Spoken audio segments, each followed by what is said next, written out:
Okay, so do we want to just get straight into it? Yeah, if you would like to. Okay, so I will start by saying, hi, Vicky. How are you today? I'm good. How are you doing? Yeah, I'm good, thank you. Although technical difficulties, if You're anybody not looks at any video today. clips. So sad. You've lost your I'm branding. off-brand. I'm off-brand, and we'll lose sponsorship from the Velvet Curtain Company. But Oh my God. we're going to have to push on. There are only income color.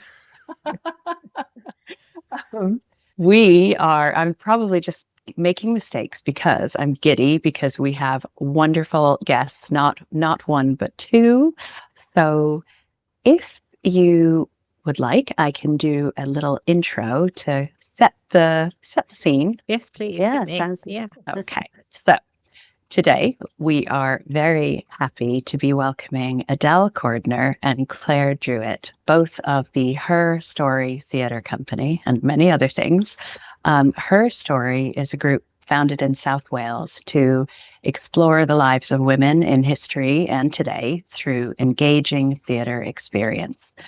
And they do this by writing and performing original plays with a focus on entertainment and elevating the narratives of women. You'll notice that I'm pulling these words directly from your excellent website, ladies. You're all about putting these women center stage. So that just aligns so much with what Vicky wanted to do with She Changed History. And I've been very glad to come along and help with. So your current touring production is Daughter of Bala. And to give it the précis that, again, I'm a shameless thief. I've pulled this from the Blangour Workman's Hall précis, where they say it is the captivating life story of Betsy Cadwaladr. So we're going from her humble beginnings in Wales to her globe-trotting escapades in service. And before we hear all about Betsy, I was hoping that we could learn a little bit more about you. So how are you guys involved? What is your part in the theatre troupe and in the play? Well, I am a writer, so I'm a playwright, and I was previously a copywriter, and then I decided to take a master's degree in script writing. So yes, now I'm a playwright, which is fantastic. I love it. It's lovely to explore the creative avenues, and I have a particular interest in writing women's stories. And so I have Claire, who was my wonderful friend, and two other lovely friends as well, Alison and Linda. And we all got together and decided we'd like to make a theatre company, to form a theatre company to tell the stories of women, which I would write. So the first one that we came across was Betsy Cadwaladr's story. And I'm also a performer and director, which I have been for, gosh, I don't know, since I was really little as a performer anyway. And I've known Claire through community theatre production together, as with Linda and Alison. And we just decided, let's go for it. Let's make a small touring theatre company, and let's tour it to tell women's stories, especially women of a particular age, because we, as performers, we realised that there weren't many roles for women of our kind of age, and we want those roles. We want these strong roles and these strong women, and we want women to be the main protagonists. And that was one of my main ambitions in my writing, to make women the centre of the story, and particularly an older woman, maybe at times. That was my ambition in writing the play to begin with. And Claire was absolutely brilliant, and I wrote it with Claire in mind to play Betsy, and she is absolutely an absolute star playing Betsy. Oh, I was so lucky to be friendly with Adele. We've acted together, and I've directed Adele. She's directed me. For years now, I've been performing since I was probably knee-high to a grasshopper. And it was just amazing to be able to work with Adele in setting up this theatre company and bringing Betsy to the stage, and her story was absolutely fantastic. It's been really, really good fun, and an amazing chance to play an incredible character from history. I loved it. This is fascinating, guys. What Cara said earlier about being giddy, I definitely already am yes, this is fantastic. And we were talking last week, weren't we, Cara, about Nicole Kidman, and there's kind of this, not movement, that's such a dramatic word, but there's definitely more conscientious moves towards women of a, whatever phrase you used to Yeah, a if I certain say age, of I a certain think. age. Yeah. Yeah, A I didn't certain want age. to drag the Yeah. Greg Wallace thing up. But yeah, but no, it's so thoughtful. It's just lots of different threads that we don't normally get to see and get to peek behind that curtain of stories and stuff like that. And actually, we've done how many episodes now, Cara? Like 35, something like that. And we haven't yet gone to Wales. So this is very wow. exciting. This is, Wow. yeah. You're our That's first Welsh amazing. story. So, Yeah. yes, I'd love to learn a little bit more about Betsy if you wouldn't mind sharing. Yeah, well, we were really amazed actually that her story hadn't been told before in terms of as a theatrical production or film or TV. Really amazed because I read it's her autobiography. She wrote it herself, but with a ghostwriter, if you like. So she calls it an autobiography, but she had this amazing friend who was a historian at the time called Jane Williams, and she asked her to write it for her because she was a lady, working class background from North Wales in Bala, and very, very humble beginnings. And she knew that if this lady historian wrote it for her, it would be more believable. And also, Jane Williams, in writing this autobiography, as she called it, researched all of the facts that Betsy told her about her life, which are totally incredible. I mean, you'd read it and you'd think that can't possibly have happened. She can't possibly have been at the Battle of Waterloo. She can't possibly have met a bishop when she was traveling around the world. She can't possibly have gone to Australia, and literally countries all over the world, South America, everywhere that you can think of. She went in her lifetime, and you keep pinching yourself as you turn each page and think, no, this can't possibly be true. But Jane Williams has actually cross-checked all of the facts and made sure that they were true, and put little clips of evidence in the book as well, which is really interesting because there are footnotes on every single page giving evidence that that these things most likely did happen because they were at the time that Betsy was traveling, and that the people she said she met, she even said she met the Emperor of China.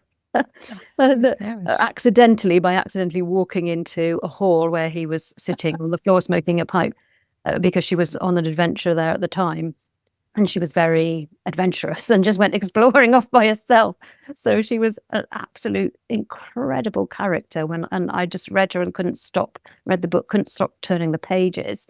And then said to Claire and Linda and Alison, we've got to tell this story. So the Battle of Waterloo is like 1850, Yeah. isn't it? So was she born Born in 1700? 1789. 89, yeah, born in 1789. 1789 in Bala, to a family with 16 children. Yeah. Wow. And she's mostly known in Wales today only as a name through one of the house boards is named after her, so the Betsi Cadwaladr house board in North Wales. But nobody knows her story. We found, really, researching with our audiences and everything, that they all pretty much to a man said afterwards, gosh, I knew nothing about her. All I knew was she's the name of the house board. And it's been incredible to learn something about her. Because just to list the things that she did, she was a heck of a gal. And she was, so feisty and stood up for Wales and for herself and for women and for nurses, and was absolutely an incredible woman. And for her to have been living in that time as well and to have done it all in long skirts and corsets is something else entirely, You've touched on two things. One of the points that was made was that she wasn't afraid to speak her mind, to say it like it was. And that led to a particular confrontation that was noted with a famous figure, which was interesting for us because we have covered another character in the past who also had a run-in with this figure. So Betsy and Florence Nightingale got into it, from what I could see. Could you say more about that? Was that an example of her being out there and just being put into close quarters with someone who didn't see things the way she did? Yes, I think it was, absolutely. I think they clashed, I think, from the beginning, partly because of their backgrounds. Florence Nightingale was an English lady, and Betsy was a Welsh working class woman. And so they clashed on that front. Betsy was very determined to break the rules when it came to the Crimean War. And that's one of the reasons why she wanted to publish her book. She wanted to tell the story of the Crimean War from her point of view. And she really wanted to speak truth to power. And she actually was really critical in her book of the government and of their handling of the situation in the Crimean War, because they had lots and lots of free gifts that the public had donated for the soldiers, things like foodstuffs and clothing items. Yeah. Blankets. Yeah. I mean, very similar to people today sending stuff out to war-torn countries, to help. Yeah, definitely. Yeah.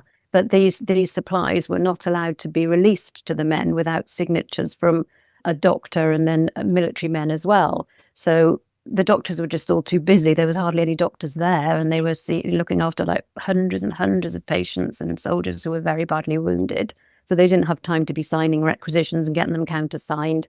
But Florence Nightingale was very much, she was trying to control the situation by the book, and she had been sent there to be in charge of the nurses and to be in charge of all the supplies. So she was trying to keep everything under control, whereas Betsy was saying, just let us go into the storerooms and grab these things that we need, and never mind the signatures. And Florence was very much following the rules and was like, no, we can't possibly do that. It has to all be done properly. And that's where they clashed. That was one of the things that they clashed over.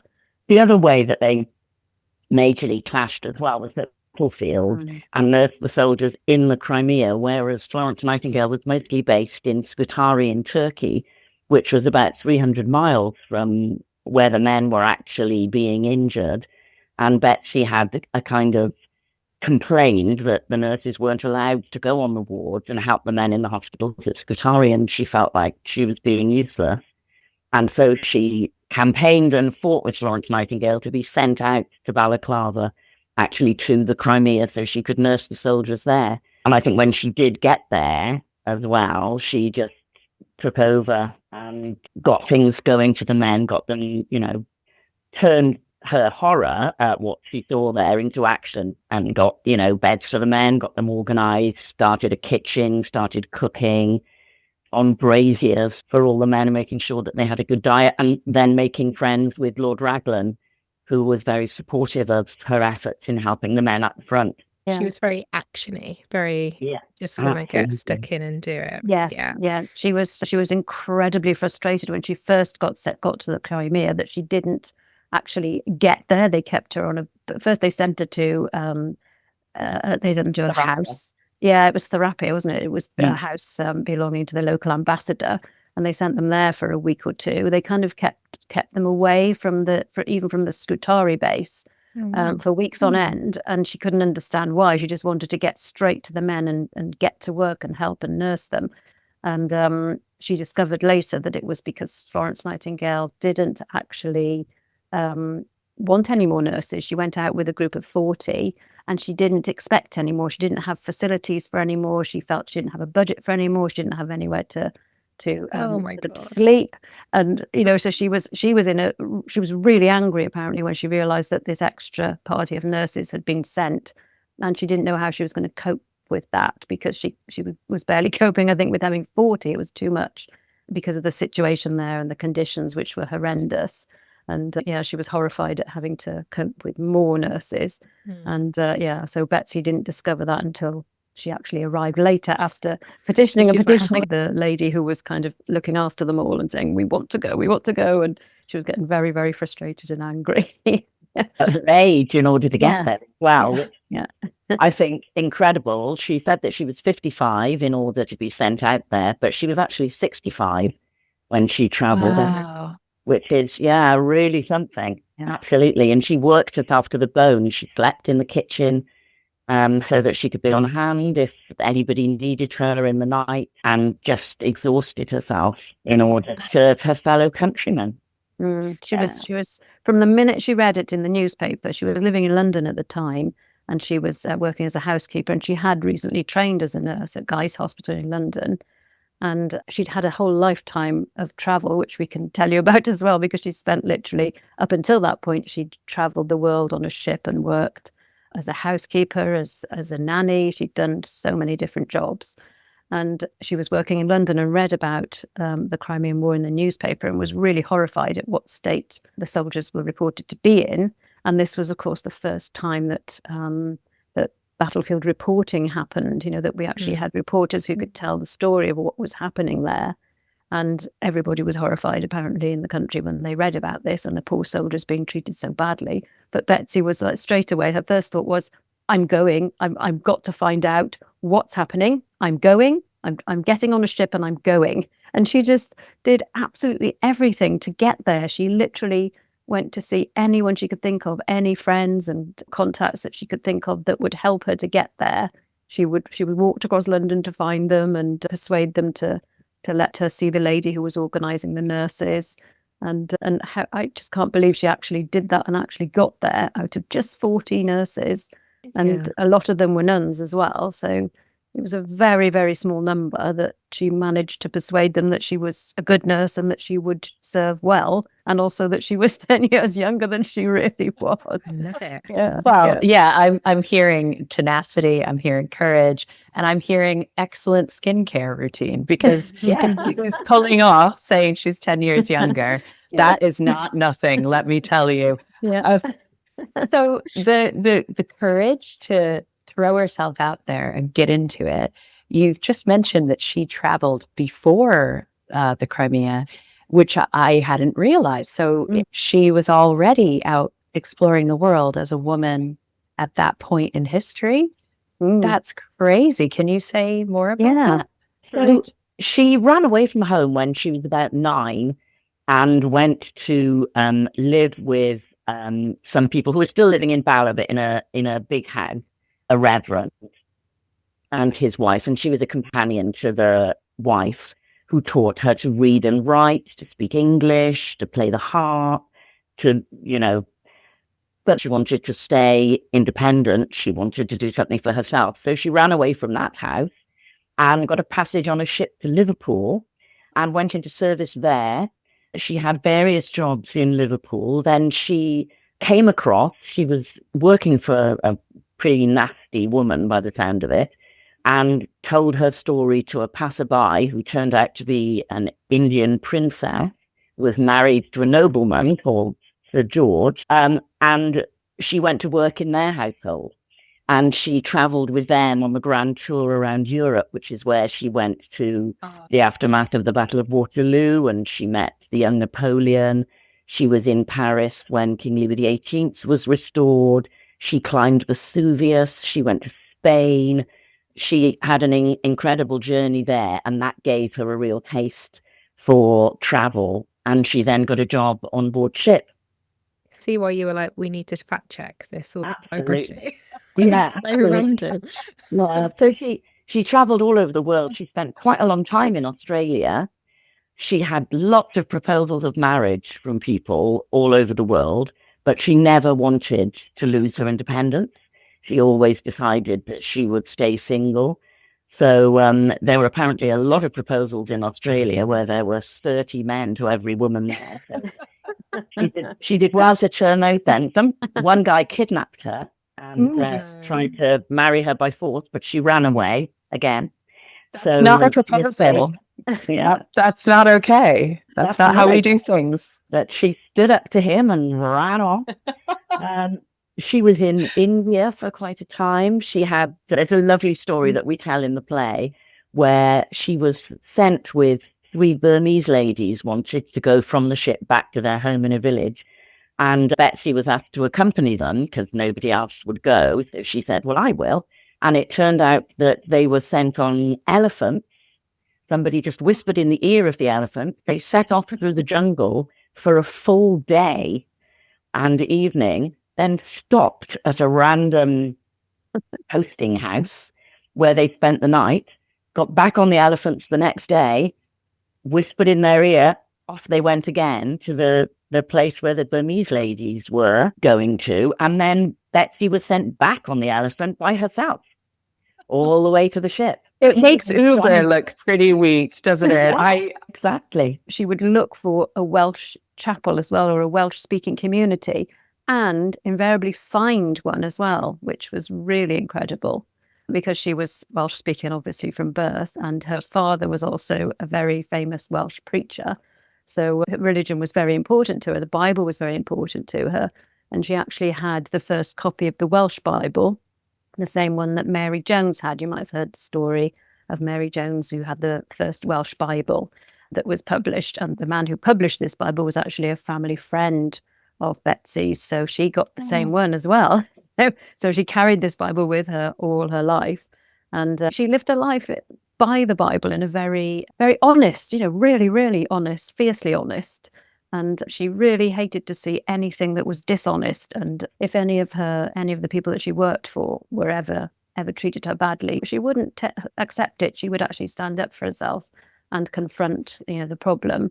And if she was ever accused of anything that she was innocent of, she would absolutely deny it and stand up and say, no, I did not do that, and I can prove it, and this is what happened. And she gives quite a few incidences in the book. And in one case, I think she walked away from one of her bosses when she got accused of something, and she was like, no, I've had enough, I'm going. And she just went and left. That's amazing. Yeah, because many servants, I think, in that time were probably very badly treated, and especially the working class women servants were probably at the bottom of the pile, I should imagine. But she wasn't having any of that. She was always she had a lot of self-respect, I think. But at her travels, the animals she describes me, seeing a serpent, a huge serpent that gets chased by horses and men on horses to get killed coming through a village. And she describes seeing a panther on a remote beach. And camel. She went on a camel ride as well. she got sent off on a camel, and again just got on the camel and had the camel's back was slapped, and it just kept going. And she had to ask somebody, "How do I stop?" After she'd been going half a day, and they just turned the camel around and slapped it and sent it back. Oh my God. So she said, but she was so brave and so utterly fearless in all her adventures. It was quite incredible. So I think that led into then going to the Crimea.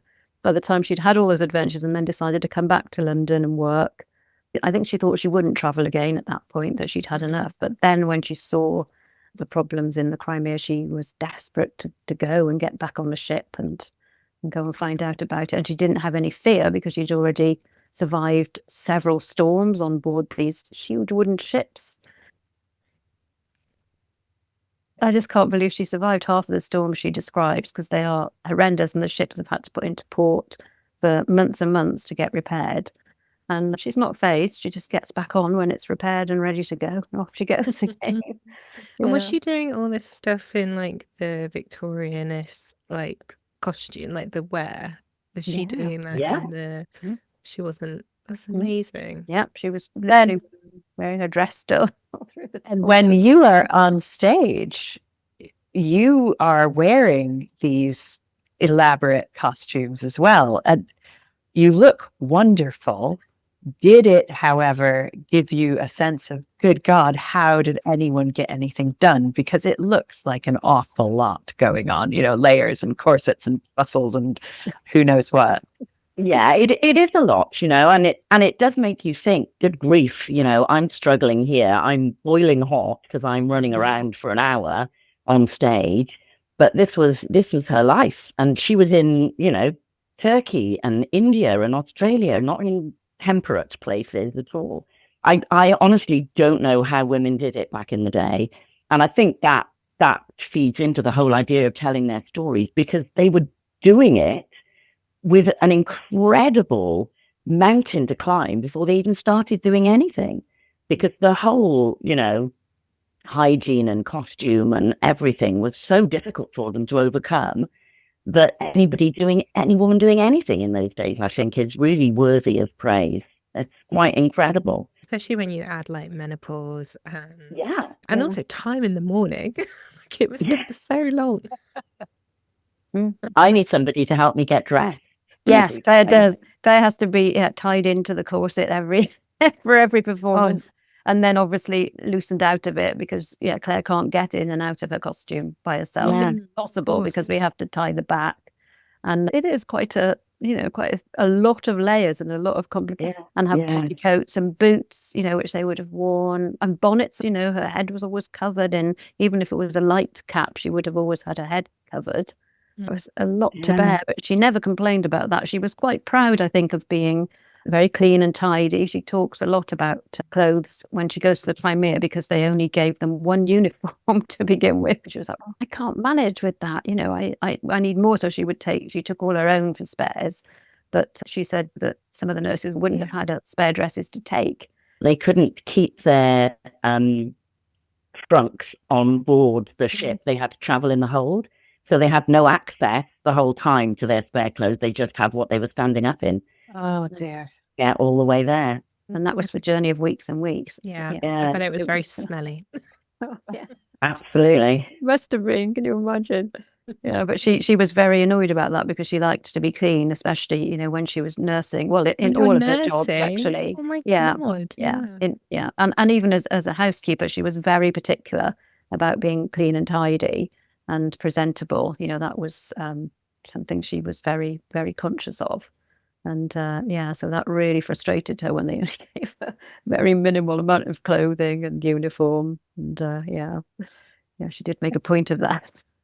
It's very interesting to hear the things you're saying about her being particular about being honest and scrupulous. And I think in common with a lot of the women we talk about, she has come from such a humble background and she has decided a standard for herself.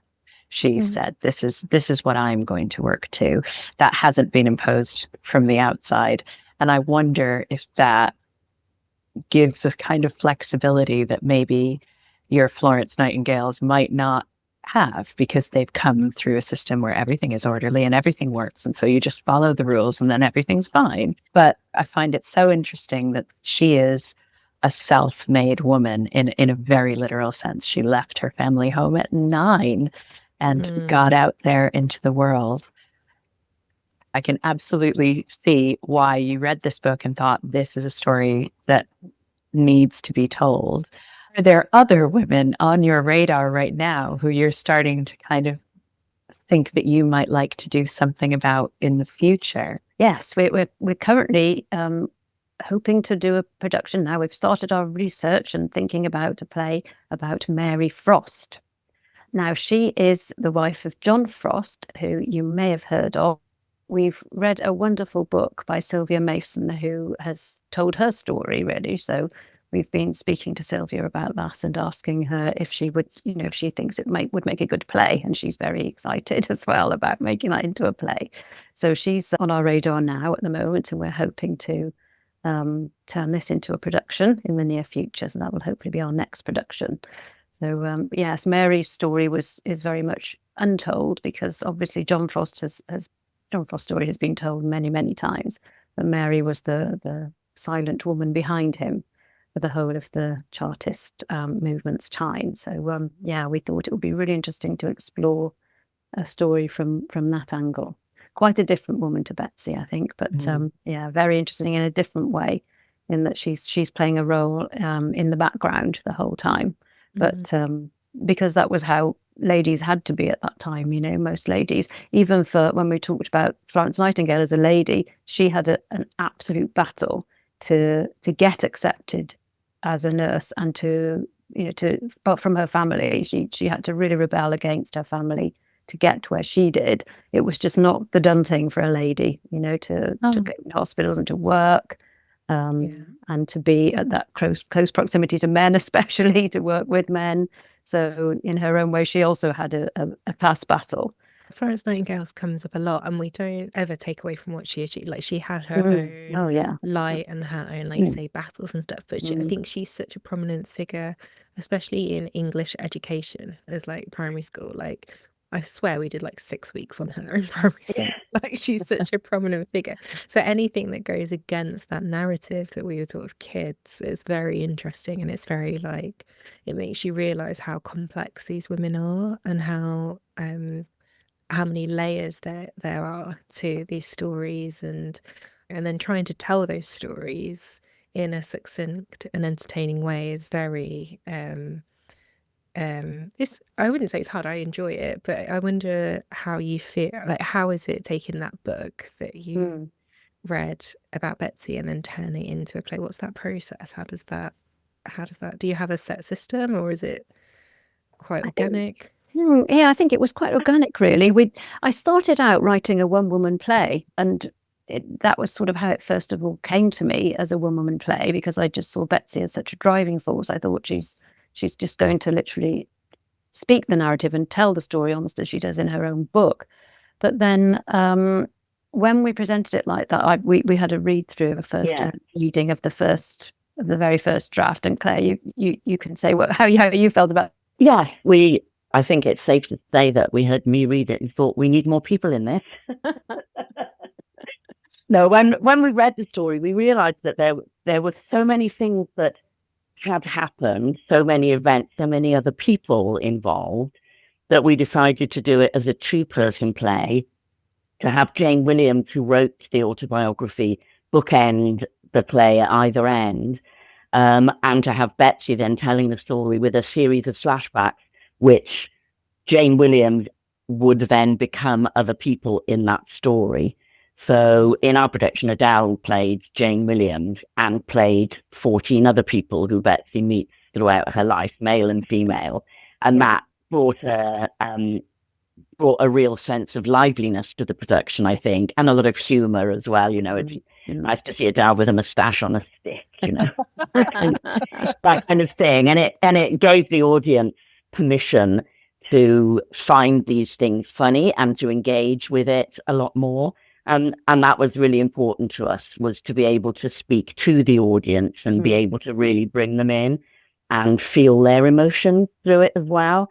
And we've had lovely experiences with audiences, laughing throughout and crying as well at the sad bits and really engaging with us. It's been lovely to experience, and lovely as well to feel that you're bringing a woman's story to people, to women and men who have had no idea about it before and who can really appreciate it. And we're hoping to do that with all the plays that we produce, with Mary Frost as well, who had a real quiet strength, but who was a kind of in the eye of the storm of the Chartist movement and keeping her family going and keeping everything going with a real quiet strength, can I say. Yeah. And again, that's something which I think can really engage audiences and which you can feel a sympathy with. Yeah, I think the audience engagement was really important for me as well when I was writing it, and for Claire as well as a performer. And Claire actually does go down to the audience. We've performed in sort of small studio type venues where we have been able to get quite good eye contact with the audience and to go up to them. And Claire involves them in a dance and in the storm scene, and she really brings the audience in. And it's the reaction that we've had has been amazing. People have really enjoyed that connection, and I think it's really helped them to understand the story and to understand Betsy's character. And quite often people have said to us at the end that Claire really is Betsy. They've said, "Oh my gosh, it is like she is actually here, in the room." It's so and we did a lovely performance for a school as well, a primary school, which was lovely. They were only six and 7, bless them, and they really, really believed that Claire was Betsy. And they asked her lots of questions afterwards about how do you like to travelling, what country do you like best, and it was absolutely adorable. And they were really, really engaged in the whole story and wanted to know more, and they loved all the history and all the facts. They were so interested, weren't they, Claire? They were absolutely. It was really lovely. We've done performances to smaller sort of community groups. And we've also been lucky enough that we've engaged a lot of nurses as well. And you will very often find that people will say afterwards, "Oh, I was a nurse and I never really knew much about Betsy, but gosh, she was so right. Yeah, she was ahead of her time in thinking about hygiene and food and everything." It was wonderful to hear how she stood up for nurses and for nursing and for the training of nurses as well. We were very lucky to have support from Donna Mead, who has done extensive research on Betsy. She was amazing. She gave us lots of information, background information. She had actually found Betsy's grave in London because Betsy was actually buried as a pauper, very sadly. And although she published this autobiography, it was literally ignored. It was completely ignored. It was just written off as the lies, ramblings of a crazy Welsh woman.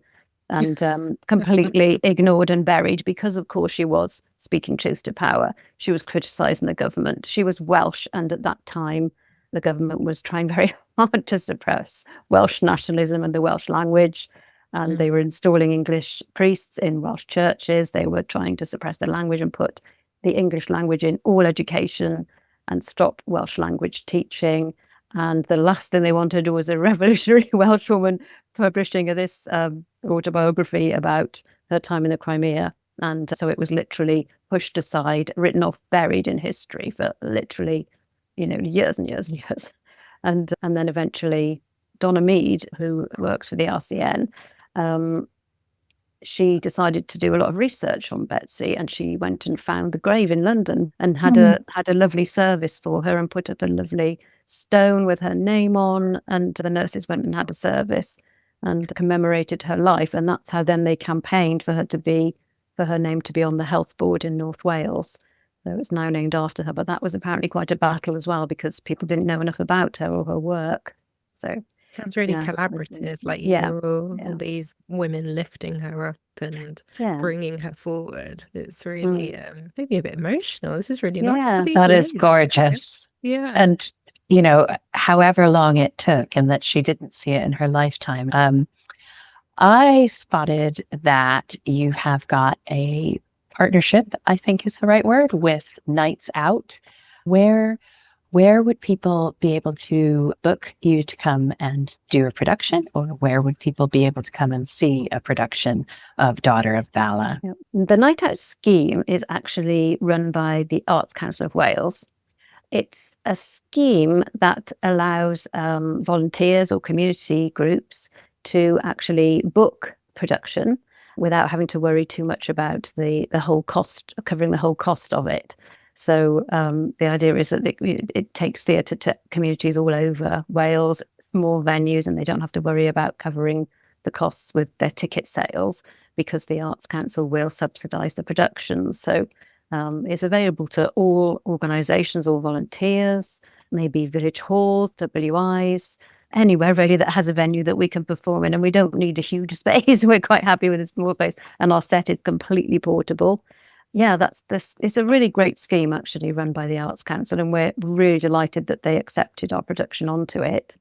And people can book via the Arts Council, but we have a link on our website as well.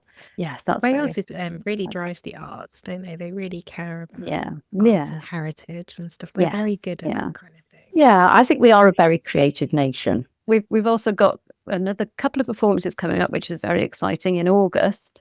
And we're part of a theatre festival that's going to take place on the 9th and 10th of August in Newport at the Phyllis Maud, which is a tiny little theatre space which has been adapted from a gentleman's toilet, a historic building. Wow. It's very, very tiny. I don't know how Betsy would feel about this, Adele. I'm not sure. No, I'm not sure. So yes, we're going to be part of that festival, and you'll have to look on our website for more details about that. But we're excited about doing that as well. We'll link it in the show notes so people can find out, can't we? So we're quite happy we're very flexible, and we just love it. It's because we love it. We love what we do. We're really privileged to do it, and we just love telling this story. It's been so much fun, and Claire is utterly brilliant as Betsy as well. And Adele is actually brilliant at everybody else. I love talking to other people who are kind of into the same things, because it is quite a niche thing, isn't it? This drag on these women from history that you don't know about, and we've been like dipping our toe, Cara, haven't we, into guests on the podcast to learn different stories, and I just love it every time. It just fills me with joy. So thank you so much for spending your evening with us. And I'm sorry our questions probably weren't as good as those 6-year-olds. I'm sorry about that. You've got nothing to bring to the table. Nothing. This has been wonderful. Thank you very, very much, both of you. As Vicky said, it's just a joy to meet other people who are excited about this and want to tell these stories. So I am super, super looking forward to seeing the play. Whether that is in a gent's toilets or not, wherever it may be, I will be there. So thank you so much for for being our guest today. And You're more than welcome. Oh, thank really you. do appreciate it. Thank you for inviting us.